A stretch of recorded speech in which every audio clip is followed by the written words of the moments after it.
Bismillahirrahmanirrahim. Assalamualaikum warahmatullahi wabarakatuh.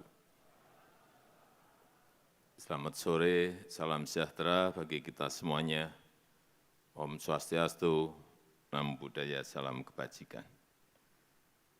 Yang saya hormati Ketua MPR RI, beserta para pimpinan lembaga-lembaga tinggi negara, yang saya hormati para menteri dan wakil menteri, Kabinet Indonesia Maju, Panglima TNI, Kapolri, Duta Besar negara-negara sahabat, Gubernur DKI Jakarta,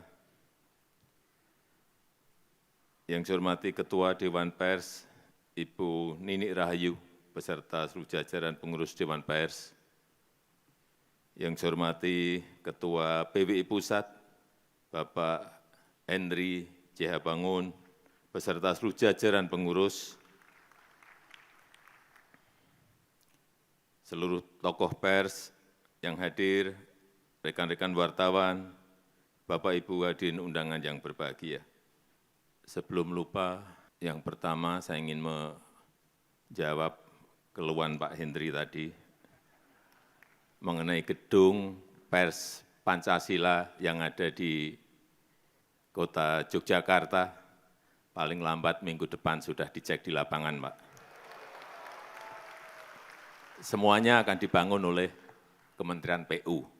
Saya belum tahu habisnya berapa, tapi sudah saya sanggupi dan segera akan dibangun.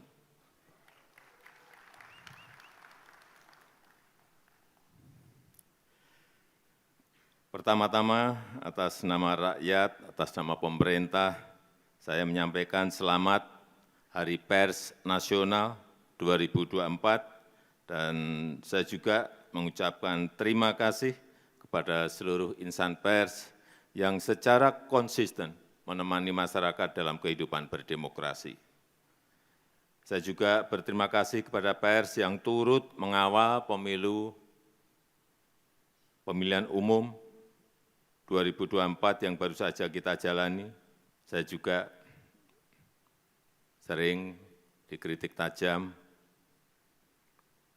ada gambar wajah saya yang unik-unik, yang aneh-aneh di sampul media, di sampul majalah, di media sosial, dan ramai sekali, aneh-aneh, tapi tidak apa-apa, tidak ada masalah buat saya.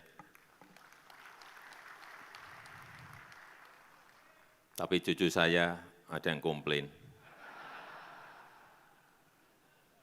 Mbah, manggil saya kan Mbah, Mbah, wajah Mbah kok jadi digambar jelek banget. Ya, itulah. Ini bagian dari penghormatan saya atas kebebasan pers, kebebasan berekspresi, dan kebebasan berpendapat. Bapak Ibu insan pers sekalian, pemerintah menyadari berbagai tantangan yang dihadapi oleh insan pers di era digital.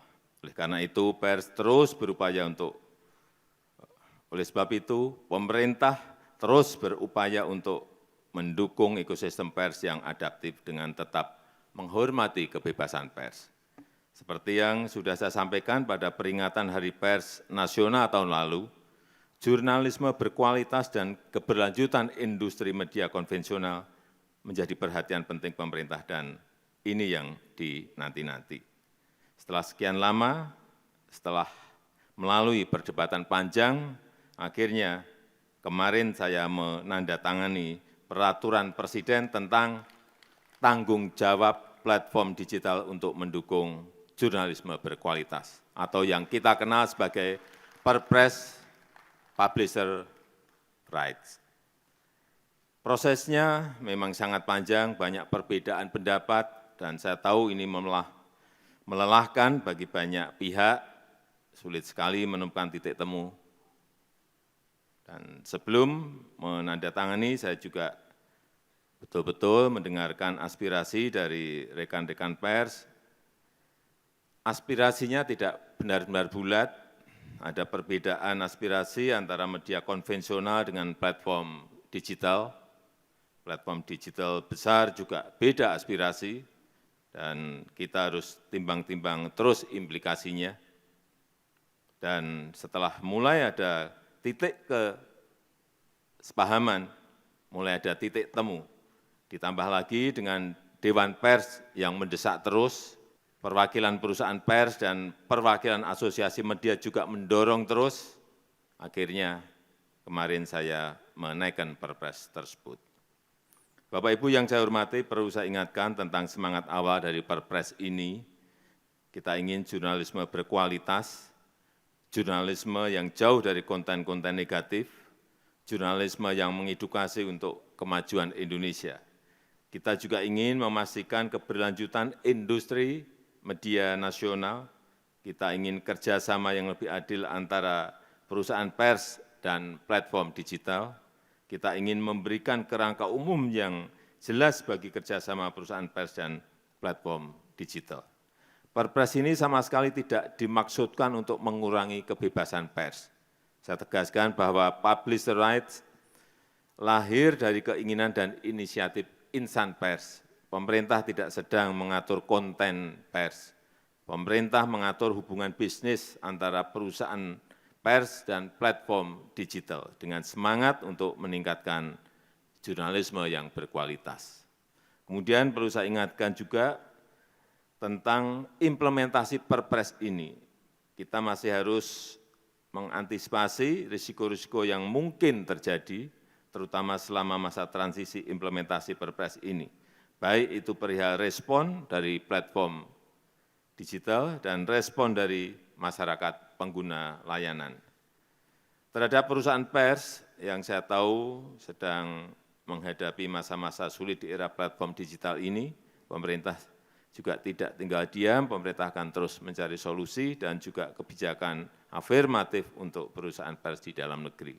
Saya juga meminta Menkominfo agar memprioritaskan belanja iklan pemerintah untuk perusahaan pers. Ini berkali-kali saya sampaikan, minimal untuk bantalan jangka pendek. Memang ini tidak menyelesaikan masalah secara keseluruhan. Perusahaan pers dan kita semua tetap harus memikirkan bagaimana menghadapi transformasi digital ini. Dan kepada rekan-rekan kreator konten yang kabarnya khawatir terhadap Perpres ini, saya sampaikan bahwa Perpres ini tidak berlaku untuk kreator konten.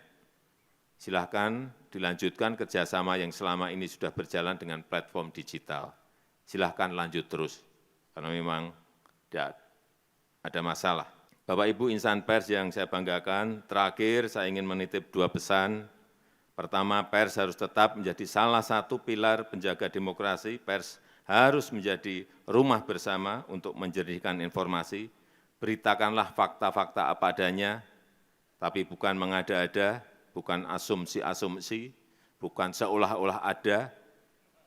Yang kedua, saya sangat berharap perusahaan pers dapat memikirkan langkah-langkah konkret dan strategis, terus melakukan inovasi agar adaptif dalam merespon perubahan zaman, mampu berdiri tegak secara mandiri di tengah gempuran persaingan global. Saya rasa itu yang ingin saya sampaikan dalam kesempatan yang baik ini. Terima kasih. Wassalamualaikum warahmatullahi wabarakatuh.